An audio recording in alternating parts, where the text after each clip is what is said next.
So ಇವತ್ತು ಒಂದು ಕತೆ ಹೇಳಬೇಕು ಅಂತ ಅಂದ್ಕೊಂಡಿದ್ದೀನಿ. ಈ ಕತೆ ತುಂಬ ವ್ಯಾಲ್ಯೂ ಇರ್ತಕ್ಕಂಥದ್ದು. ಹೇಳೋಕ್ಕೆ ಮೊದಲೇ ವ್ಯಾಲ್ಯೂ ಅಂತ ಹೇಳ್ತಾ ಇದ್ದೀನಿ ಅಂದರೆ ಸ್ವಲ್ಪ ಅರ್ಥ ಮಾಡ್ಕೊ, ಓಕೆನಾ? ಸೊ ಈ ಕತೆ ಹೇಗೆ ಪ್ರಾರಂಭ ಆಗುತ್ತಂದರೆ, ದೂರದಲ್ಲಿ ಒಂದು ಊರಿರುತ್ತೆ. ಆ ಊರಿನಲ್ಲಿ ಎಲ್ಲರನ್ನ ಕೂಡ ಇಷ್ಟಪಡ್ತಾ ಇದ್ದಂಥ ಒಬ್ಬ ಅಜ್ಜಿ ಇರ್ತಾಳೆ. ಆ ಅಜ್ಜಿಗೆ ತನ್ನ ಮಕ್ಕಳು ಅಥವಾ ಬೇರೆ ಯಾವುದೋ ಮಕ್ಕಳು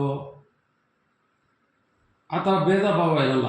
ಎಲ್ಲ ಮಕ್ಕಳಿಗೂ ಕೂಡ ಯಾವ ಮಗುನ ನೋಡಿದ್ರು ಕೂಡ ತನ್ನದೇ ಮಗು ಅನ್ನೋ ಥರ ಬುದ್ಧಿ ಹೇಳ್ಕೊಂಡು ಮಾಡಿಕೊಂಡು ಆ ಅಜ್ಜಿ, ಆ ದೂರದ ಊರಿನಲ್ಲಿರ್ತಕ್ಕಂಥ ಅಜ್ಜಿ ಬದುಕ್ತಾ ಇರ್ತಾಳೆ. ಆ ಅಜ್ಜಿಗೆ ಮಕ್ಕಳಿರ್ತಾರೆ. ಅವರೆಲ್ಲ ಏನಪ್ಪ ಅಂದರೆ ಪಾಪ ಕಷ್ಟದಲ್ಲಿ ಬೆಳೆದಿರ್ತಾರೆ. ಆ ಅಜ್ಜಿ ಮಕ್ಕಳುಗಳಿರ್ತಾರಲ್ವ, ಹೆಣ್ಣು ಮಕ್ಕಳು ಗಂಡು ಮಗ ಎಲ್ಲ ಇರ್ತಾರೆ. ಅವರು ಬಹಳ ದೂರದ ಊರಿನಲ್ಲಿ ಅವ್ರವ್ರ ಹೊಟ್ಟೆಪಾಡುಗಳಿರುತ್ತಲ್ಲ, ಕಷ್ಟಪಟ್ಟು ಅವ್ರಗಳಿಗೆ ಮದುವೆಗಳಾಗಿರುತ್ತೆ ಆ ಹೆಣ್ಣು ಮಕ್ಕಳಿಗೆಲ್ಲ. ಅವರೆಲ್ಲ ಅವ್ರವ್ರ ಸಂಸಾರಗಳು, ಅವ್ರವ್ರ ಜೀವನಗಳು ಅವ್ರವ್ರು ನಡೆಸ್ಕೋತಾ ಇರ್ತಾರೆ. ಹೀಗಿರ್ಬೇಕಾದ್ರೆ ಅಚಾನಕ್ಕಾಗಿ ಆ ಅಜ್ಜಿ ಒಬ್ಬಳೇ ಇರ್ತಾಳೆ. ಪಾಪ ಅಜ್ಜಿ ಗಂಡ ಕೂಡ ಹೋಗ್ಬಿಟ್ಟಿರ್ತಾರೆ, ತಾತ ಇರಲ್ಲ.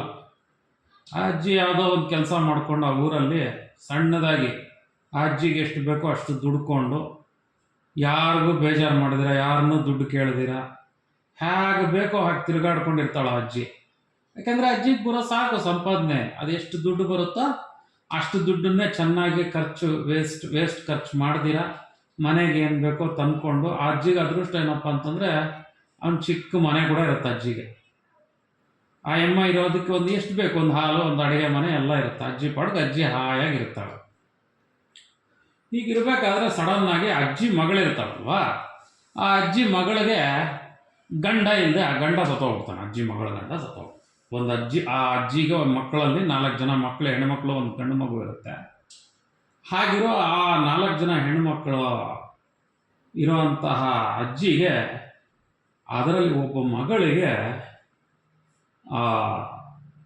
ಗಂಡ ಬಿಟ್ಟು ಹೊರಟೋಗ್ಬಿಡ್ತಾನೆ, ಯಾವುದೋ ಒಂದು ಸಮಸ್ಯೆ ಆಗುತ್ತೆ.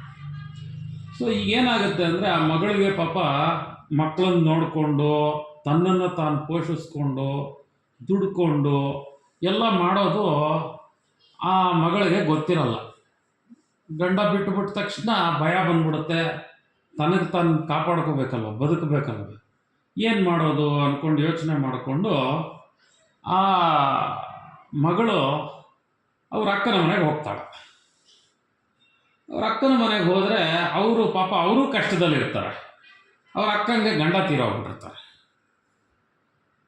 ಇದೊಳ್ಳೆ ಕಥೆ ಆಯಿತು. ಈ ಕಡೆ ಇವ್ರಿಗೆ ಗಂಡ ಬಿಟ್ಟುಬಿಟ್ರು, ಆ ಕಡೆ ಅವ್ರಿಗೆ ಗಂಡ ತೀರೋಗ್ಬಿಟ್ಟಿದ್ದಾರೆ. ಈ ಅಮ್ಮನಿಗೆ ಯಾರು ಗಂಡ ಬಿಟ್ಟುಬಿಟ್ಟು ಹೊಟ್ಟೋಗಿರ್ತಾನೋ ಆ ಅಮ್ಮನಿಗೆ 2 ಮಕ್ಕಳು ಇರ್ತಾರೆ, ಗಂಡು ಮಕ್ಕಳು. ಏನು ಮಾಡಬೇಕು? ಈ 2 ಮಕ್ಕಳನ್ನು ಓದಿಸ್ಬೇಕು, ಬರೆಸ್ಬೇಕು.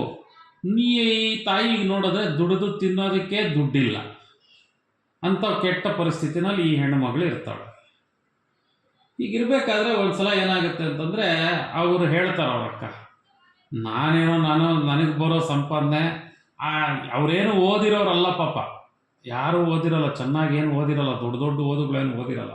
ಆ ಹೊತ್ತಿನ ಊಟ ತುಂಬಿಸ್ಕೊಳ್ಳೋದಕ್ಕೆ ಎಷ್ಟು ಬೇಕೋ ಅಷ್ಟು ದುಡ್ಕೊಂಡು ಒಂದು ದೊಡ್ಡ ಊರಲ್ಲಿ ಬದುಕ್ತಾ ಇರ್ತಕ್ಕಂಥದ್ದು ಯಾರು? ಆ ಹೆಣ್ಣು ಮಗಳ ಅಕ್ಕ.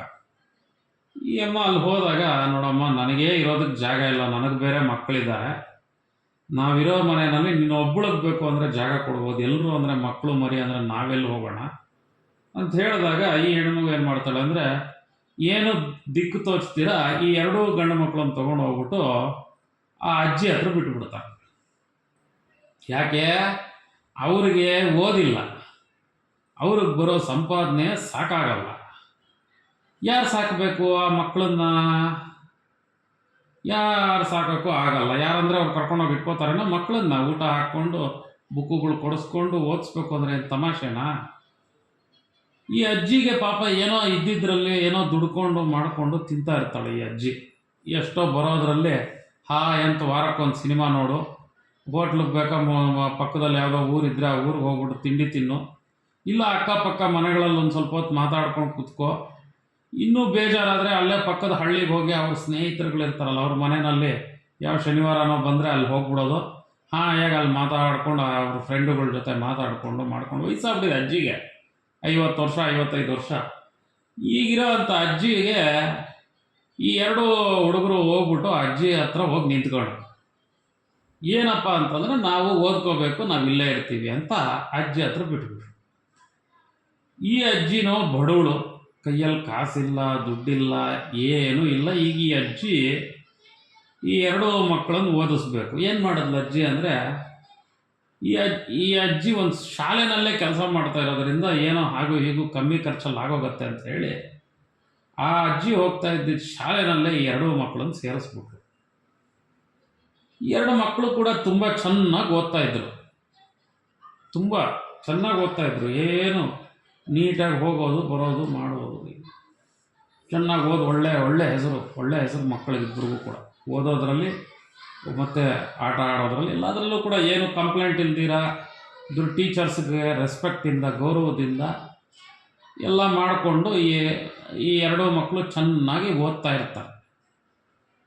ಹೀಗೆ ಓದ್ತಾ ಇರಬೇಕಾದ್ರೆ ಚೆನ್ನಾಗಿ ಓದಿ ಎಲ್ಲ ಮಾಡಿ ಎರಡು ಮಕ್ಕಳು ದೊಡ್ಡವರಾಗಿ ಊರಿಗೆ ಬಂದ್ಬಿಡ್ತಾರೆ. ಅವರು ಕೂಡ ಕೆಲಸ ಸೇರ್ತಾರೆ. ಅಜ್ಜಿ ಪಾಪ ಕಷ್ಟಪಟ್ಟು ಆ ಅಜ್ಜಿಗೆ ಬರೋ ದುಡ್ಡು ಸಾಕಾಗಲಿಲ್ಲ ಅಂತ ಹೇಳಿ ಆ ವಯಸ್ಸಲ್ಲೂ ಕೂಡ ಅಜ್ಜಿ ಈ ಮಕ್ಕಳು ಚೆನ್ನಾಗಿ ಓದಬೇಕು ಅಂತ ಹೇಳಿ ಸಾಲ ಭಾರ ಮಾಡಿ ಇರೋ ದುಡ್ಡು ಸಾಕಾಗಲ್ಲ ಅಂತ ಹೋಟ್ಲು ವ್ಯಾಪಾರಗಳು ಮಾಡಿ ಈ ಮಕ್ಕಳನ್ನೇ ಜೊತೆಗೆ ಕರ್ಕೊಂಡು ಹೋಗಿ ಅವ್ರಿಗೂ ವ್ಯಾಪಾರ ಅಂದರೆ ಏನು ಅಂತ ಹೇಳಿಸ್ಕೊಟ್ಟು ಜನಗಳನ್ನೆಲ್ಲ ಪರಿಚಯ ಮಾಡಿಸಿ ಎಲ್ಲಿ ಅಂದರೆ ಅದೇ ಊರಲ್ಲಿ ವ್ಯಾಪಾರ ಆಗಲ್ವಲ್ಲ ಪಾಪ, ಅದಕ್ಕೆ ಬೇರೆ ಊರಿಗೆ ಹೋಗಬೇಕು ವ್ಯಾಪಾರ ಮಾಡೋದಕ್ಕೆ. ಹಾಗೆ ಬೇರೆ ಊರಿಗೆಲ್ಲ ಹೋಗಿ ವ್ಯಾಪಾರ ಮಾಡ್ಕೊಂಡು ಆ ಮಕ್ಕಳನ್ನ ದೊಡ್ಡವರನ್ನಾಗಿ ಮಾಡ್ತಾಳೆ.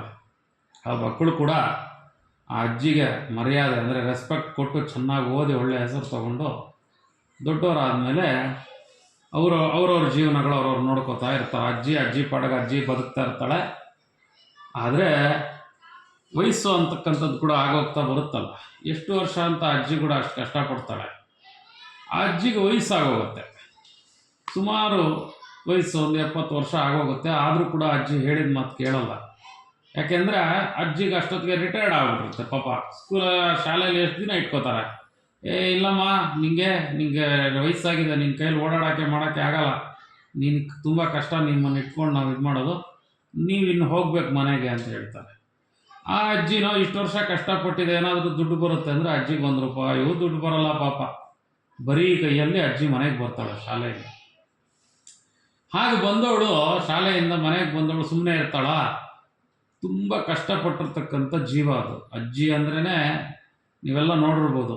ಅಂತ ಅಜ್ಜಿ ಇಷ್ಟು ವರ್ಷ ದುಡ್ದಿದ್ದೀನಿ, ಅಯ್ಯೋ ನನಗಿನ್ನ ಮನೇಲಿ ಇದ್ದುಬಿಟ್ರೆ ನನಗೆ ಯಾರು ಕೊಡ್ತಾರಪ್ಪ ದುಡ್ಡು, ನನಗೆ ಯಾರು ನನಗೆ ಸಹಾಯ ಮಾಡ್ತಾರೆ, ನಾನು ಯಾರು ಕೈ ಒಡ್ಲಿ. ಅಜ್ಜಿ ಭಿಕ್ಷೆ ಬೇಡಿ ಆ ಥರದ್ದೆಲ್ಲ ಅಜ್ಜಿಗೆ ಗೊತ್ತಿಲ್ಲ. ವಯಸ್ಸಲ್ಲಿ ಇದ್ದವ್ರಿಂದಾನು ಕಷ್ಟಪಟ್ಟು ದುಡ್ದಿರೋದು. ಮಕ್ಕಳು ಮರಿಗಳು ಕೊಡ್ತಾರ ಅಂತಂದರೆ ಅವ್ರ ಹತ್ರನೂ ತೊಗೊಳ್ಳೋ ಅಂಥ ದುಡ್ಡು ಮನ್ಸು ಅಜ್ಜಿಗೆ ಇರಲಿಲ್ಲ. ನನಗೆ ಬೇಕು ಅಂದರೆ ನಾನು ಕೇಳ್ತೀನಿ ಬಿಡ್ರಪ್ಪ ಅಂತ ಏನೋ ಯಾವಾಗೋ ಕೊಟ್ಟರೆ ತೆಗೆದಿಟ್ಕೊಳ್ಳೋಳು ಬಿಟ್ಟರೆ ಆ ಅಜ್ಜಿಗೆ ಕಷ್ಟನೇ ದುಡಿಮೆ. ಅಂತ ಅಜ್ಜಿಗೆ ವಯಸ್ಸಾಗುತ್ತೆ. ಏನೋ ಕೆಲಸ ಮಾಡ್ತಾ ಇರಬೇಕಾದ್ರೆ ಅಜ್ಜಿಗೆ ಮೈಸರಿ ಇಲ್ದಿರ ಆಗೋಗುತ್ತೆ ವಯೋಸಹಜವಾಗಿ. ಆ ಅಜ್ಜಿ ಏನು ಹೇಳಿದ್ರು ಕೂಡ ಇಲ್ಲ ನನ್ನ ಕೈಯಲ್ಲಿ ಆಗೋವರೆಗೂ ನನ್ನ ಕೆಲಸ ನಾನೇ ಮಾಡ್ಕೋತೀನಿ ಅಂತ ಹಠಕ್ಕೆ ಬೀಳ್ತಾಳೆ. ಹಾಗೆ ಹಠಕ್ಕೆ ಬಿದ್ದಾಗ ಸಹಜವಾಗಿ ವಯಸ್ಸುಗಳಾದಾಗ ಇದು ಎಲ್ಲ ಮಕ್ಕಳಾಗಿರ್ಬೋದು, ಹಿರಿಯರಾಗಿರ್ಬೋದು, ಯಾರೇ ಆಗಿರ್ಬೋದು, ಇದನ್ನು ಸ್ವಲ್ಪ ಸೂಕ್ಷ್ಮವಾಗಿ ಅರ್ಥ ಮಾಡ್ಕೊಳ್ತಕ್ಕಂಥ ಪರಿಸ್ಥಿತಿ ಅಜ್ಜಿರಿರ್ತಕ್ಕಂಥವ್ರು ಅಥವಾ ಅಜ್ಜಂದ್ರು ಇರ್ತಕ್ಕಂಥವ್ರು, ಇರ್ತಕ್ಕಂಥವ್ರು ಸ್ವಲ್ಪ ಇದನ್ನು ಸೂಕ್ಷ್ಮವಾಗಿ ಗಮನಿಸಿ. 60 ವರ್ಷ ಆದಮೇಲೆ ವಯೋಸಹಜವಾಗಿ ಅವರು ಎಲ್ಲವನ್ನೂ ಕೂಡ ಗುರ್ತಿಟ್ಕೊಳ್ಳೋದಕ್ಕೆ ಸಾಧ್ಯ ಇಲ್ಲ. ಅವರಿಗೆ ಏನು ಬೇಕೋ ಅದನ್ನು ಮಾತ್ರ ಗುರ್ತಿಟ್ಕೊಂಡಿರ್ತಾರೆ. ಅಂದರೆ ಅವರ ಅನುಭವ, ಅವರ ಜೀವನ ಶೈಲಿ, ಅವರಿಗೆ ಎಷ್ಟು ಪ್ರಮಾಣದಲ್ಲಿ ಯಾವುದು ಮಾತ್ರ ಒಂದು ಗುರಿಯನ್ನು ಇಟ್ಕೊಂಡಿರ್ತಾರೆ. ಆ ಗುರಿ ಯೂಶ್ವಲ್ ಆಗಿ ಬದುಕೋದಕ್ಕೋಸ್ಕರ ಮಾಡ್ಕೊಂಡಿರ್ತಕ್ಕಂಥದ್ದೇ ಇರುತ್ತೆ. ಎಲ್ಲರೂ ಕೂಡ ತುಂಬ ವರ್ಷಗಳು ಬದುಕಬೇಕು ಆರೋಗ್ಯವಾಗಿ ಅಂತಕ್ಕಂಥದ್ದೇ ಅವ್ರ ಮನಸ್ಸಲ್ಲಿರುತ್ತೆ.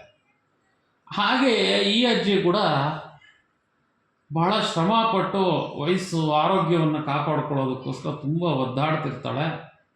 ಆ ಅಜ್ಜಿ ಎಲ್ಲೆಲ್ಲೋ ಹೋಗ್ತಾಳೆ, ಯಾರ್ಯಾರ ಜೊತೆಗೂ ಇರಬೇಕು, ವಯಸ್ಸಾಗಿದೆ, ನನ್ನ ಕೈಯಲ್ಲಿ ಆಗಲ್ಲ ಅಂದರೂ ಕೂಡ ನನ್ನನ್ನು ನಾನು ಕಾಪಾಡ್ಕೊಳ್ಳೋಷ್ಟು, ನನ್ನನ್ನು ನಾನು ರಕ್ಷಿಸ್ಕೊಳ್ಳೋಷ್ಟು, ನನ್ನ ಕೈಯಲ್ಲಾದಷ್ಟು ಕೆಲಸ ಮಾಡಿಕೊಂಡೇ ಇರಬೇಕು ಅಂತ ಒದ್ದಾಡಿಕೊಂಡು ಮಕ್ಕಳ ಮನೆಗಳಲ್ಲೆಲ್ಲ ಇರೋವಂಥ ಪ್ರಯತ್ನ ಮಾಡ್ತಾಳೆ.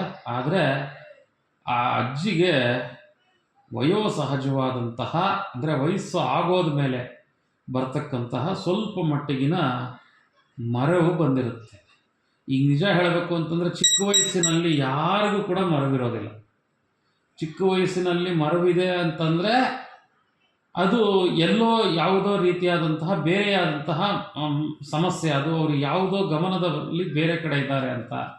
ಕೆಲವೊಂದು ಸಲ ವಿದ್ಯೆಯ ಕೊರತೆಯಿಂದ ಕೂಡ ಮರವು ಬರ್ತಕ್ಕಂಥದ್ದು ಇರುತ್ತೆ.